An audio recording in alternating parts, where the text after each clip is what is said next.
BJP విషయానికి వస్తే BJP అసలు జనరల్‌గా ఒకప్పుడు ఎప్పుడు చూసినా కాంగ్రెస్ కొట్టుకుంటూనే ఉంటారు కాంగ్రెస్‌లో. ఒకళ్ళంటే ఒకళ్ళకి పడదు. సో, కాంగ్రెస్‌లో ఎప్పుడు ఒకళ్ళకంటే ఒకళ్ళకి పడదు. అటువంటిది తెలంగాణ బీజేపీలో వాళ్ళు వీళ్ళవ్వడం, వీళ్ళు వాళ్ళవ్వడం అన్నట్టు తెలంగాణ బీజేపీలో ఒకళ్ళంటే ఒకళ్ళకి పడతలేదు. కొట్టుకోవడమే పనిగా పెట్టుకున్నారు. 2025 సంవత్సరంలో బీజేపీ ఏం కోల్పోయింది తెలంగాణలో అంటే బీజేపీ గ్రాఫ్ కోల్పోయింది. తెలంగాణ ప్రజలలో బీజేపీ లేదు. తెలంగాణ ప్రజలలో బీజేపీ లేదు. బీజేపీలో ఉన్నటువంటి నాయకులు ఎవరైతే ఉన్నారో వాళ్ళ ఇమేజ్ కూడా డ్యామేజ్ అయింది.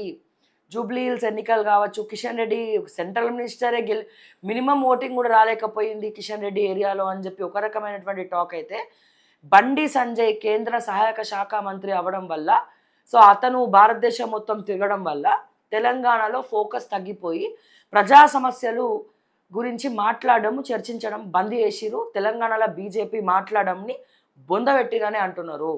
సో 2025 సంవత్సరంలో పిచ్చి కుక్కలు కరిచినట్టే కొట్టుకున్నారండి బీజేపీలో. ఏదేమైనా మా కార్యకర్తలు ఏం చేస్తారు? ఇప్పుడు ఈటల రాజేందర్ని పోగొడితే బండి సంజయ్ కోపం, బండి సంజయ్ని పోగొడితే ఈటల రాజేందర్ కోపం. మధ్యలో బలయ్యేదెవరండి? కార్యకర్తలు. ఫ్రాంక్లీ స్పీకింగ్ మనం మాట్లాడుకోవాలంటే. అండ్ అట్లాగే లేకపోతే కిషన్ రెడ్డి గారు, లక్ష్మణ్ గారు వీళ్ళదే హవా నడవాలి. రామచంద్రరావు గారు ఉన్న ఆయన మాట ఎవరు ఇంటలేరు అన్నట్టే సీన్ క్రియేట్ చేసి ట్రోల్ చేయడము, లేదా ధర్మపురి అరవింద్ ఒకవైపు, రఘునందన్ రావు ఇంకోవైపు. సో దీని మధ్యలో ఏమైపోయింది? పట్టించుకునే వాళ్ళు కూడా పార్టీని పట్టించుకోవడం వదిలేసినారు, గాలికి వదిలేసినారు. తెలంగాణలో ఎప్పుడు కొట్టుకుందామో ఈ గోల మధ్యలోనే బీజేపీ పార్టీ, తెలంగాణ బీజేపీ నడుస్తూ ఉంది. ఆఖరికి ప్రధానమంత్రి నరేంద్ర మోదీ కూడా మొట్టికాయలేయడం జరిగింది. ప్రజల్ని ఎందుకు పట్టించుకోవట్లేదు, మీరు ప్రతిపక్ష పాత్ర ఎందుకు పోషించట్లేదు అని. 2025 సంవత్సరం బీజేపీ పార్టీకి విపరీతమైనటువంటి చేదు అనుభవాలు ఎదురవ్వడమే కాదు, వాళ్ళు చేతులారా పార్టీని తుంగలో దొక్కిరు.